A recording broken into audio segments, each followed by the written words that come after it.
Столько разных поломок видел за свою многолетнюю работу в сервисном центре. Не думал, что увижу круче этого. История этой поломки такая. Судить вам. Но, как говорил великий человек, не суди, и не судимым будешь. Мужик косит траву. Жарко. Устал. Решил отдохнуть. Сел, покурил. Видит полбака топлива. Думает, давай-ка добавлю бензина в косилку. Добавил. Из-под прозрачной полторашки. Бензин, как полагается, красного цвета. А рядом стояла такая же полторашка от минеральной воды. Но с антифризом внутри. И тоже красного цвета. У машины подтекает охлаждающая жидкость. Добавлял и рядом оставил.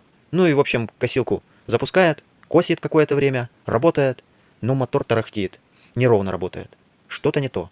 Осталось косить совсем немного. Да, и думает, докошу. Ну пускай тяжело, обороты падают. Ничего страшного. Сильнее нажимает на гашетку. Сильнее прижимает к себе, просит косу. Ну, пожалуйста, давай, уже до конца. Чуть-чуть осталось. Осталось совсем чуть-чуть. Пожалуйста. Нажимает на газ. Двигатель кое-как задыхаясь, бурчит, тарахтит, пыхтит, дымит. Работать уже не может, но не глохнет. Фух.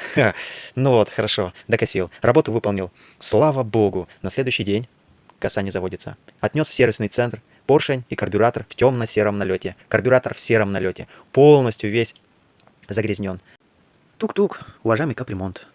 Мораль всего рельса такова. Губит косилку, не травушка. Губит косилку, полторашка.